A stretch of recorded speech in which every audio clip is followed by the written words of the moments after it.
My brother and sister, now our next destination is this Huyup Cave. It's the same province, my brother and sister, here in Bicol, Albay City. Here in my father's hometown. So we will go inside of this cave, my brother and sister. So let's go.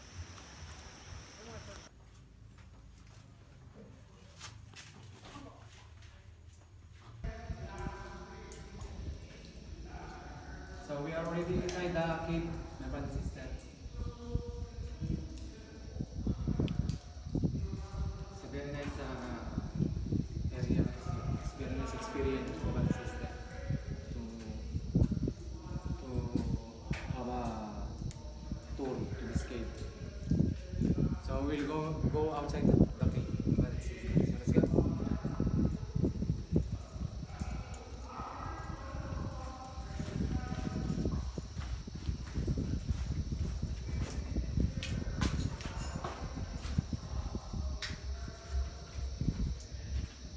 So this is the exit, my brother and sister. Ito exit na. See you. Of the keyboard and it for consonants to it. So this is a keyboard is like enhancement. Some My brother and sister, so we are already now here in the exit of this cave. So it's very nice experience, my brother and sister, to see some different structure inside this cave. It's a very nice place. One of the famous tourist destination here in my father's hometown, the province of Bicol, here in Albay City, Philippines. So I hope you enjoyed the video, my brother and sister. So I will update you what still we can do during my 1 month vacation here in the Philippines. It's a very nice experience, my brother and sister. So see you, my brother and sister.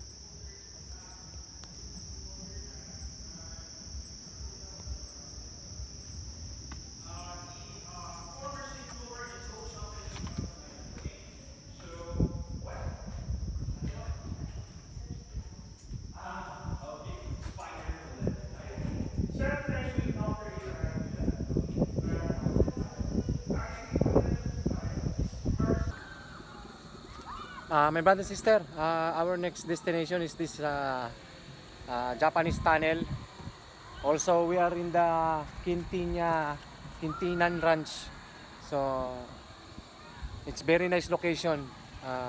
We are on the other side of this Mount Mayon. This is the Mount Mayon, my brother and sister. Very nice view. Then this other side, is in the Japanese tunnel. There's a tunnel here inside. So I will show you. So there's a Japanese character there. There's a tunnel, my brother and sister, inside of this house. That's why it's called the Japanese tunnel. Then on the other side, it's called the Kitinyan Ranch. This one. It's very nice view, my brother and sister. So it's almost 6 p.m. now. So we I think we travel for destination today in the province of my father, here in Bicol, in Albay City, Philippines. So it's very nice experience, my brother and sister, to go to these places, just to relax and just to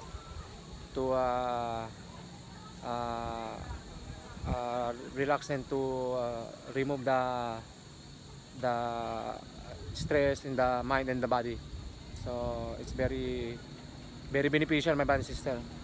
And next week again, we have to train again, at least 3 to 4 times in 1 week, before we go to Dubai again to train for the whole year. It's very nice view, my brother and sister. So this is the Mount Mayon, the famous volcano in the Philippines. One of the famous volcanoes in the Philippines. Very nice view. So I will update you, my brother and sister, the remaining day while I'm still on vacation. So while I'm still on vacation, I try to travel to different provinces, to tourist destination, just to relax my physique and my mind. So I hope you enjoyed the video, my bad sister. So I will see you again. Peace. My brother and sister, this is the Mayun volcano here in the province of Bicol. So it's almost 6 p.m. now.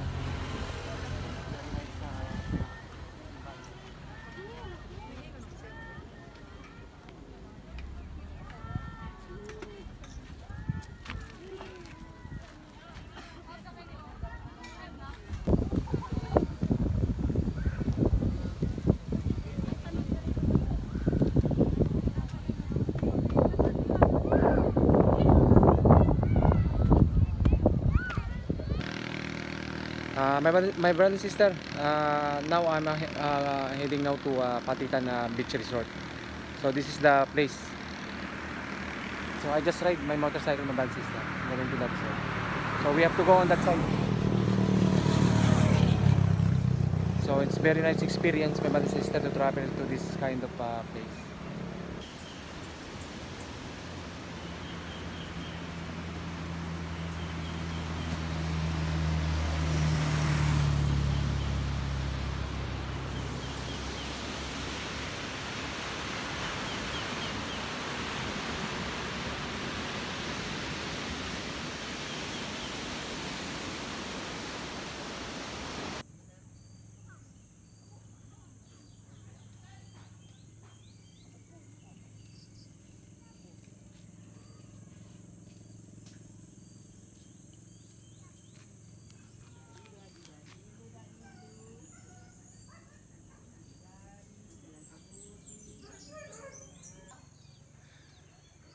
My brother and sister, we are already here in Pititinan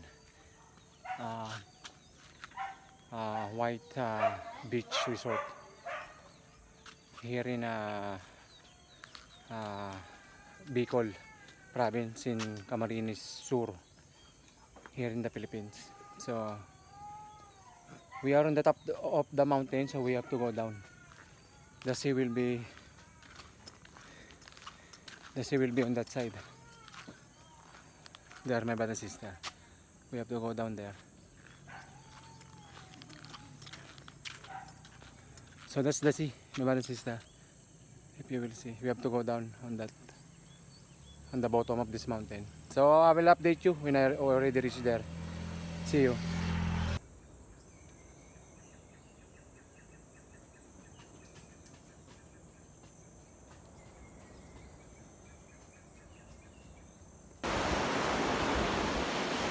My brother and sister, I'm already here in Patitinan White Sand Beach Resort here in Sagnay, municipality of Sagnay, here in Camarines Sur, here in Bicol, Philippines. So this is the place, my brother and sister. I think I'm alone here in this resort now. So it's very nice view. Now it's a little bit windy today. That's why there's a big wave behind me.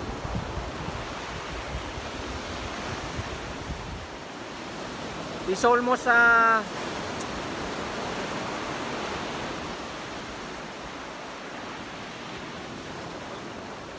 almost 3 p.m. now. My band sister here in Philippines. So maybe I will just stay here for almost 2 hours only, maximum 2 hours. So we will just chill a little, we will feel the water, then we will go. So it's very nice place, my band sister.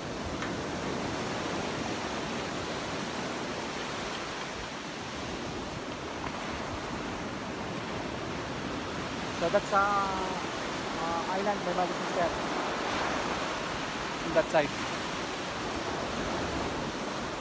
So you see the sand, my brother and sister, it's very nice sand. So I just paid the cottage, my brother sister. This kind of cottage is only 300 pesos, so it's very cheap. Because I'm alone. So it's very nice. So as I said before, when I'm on vacation, I try to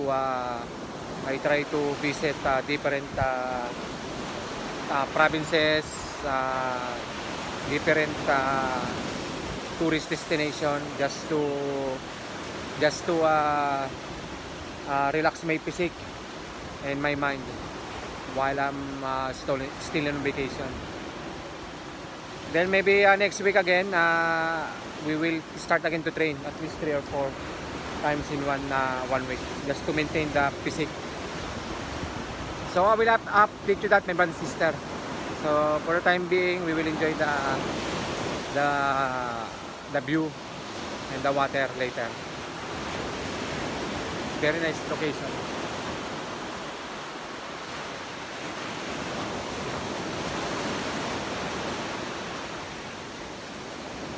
Also the sun is very nice. It's clear, white clear, white sun. My brother and sister. So I will see you again, my brother and sister. Peace.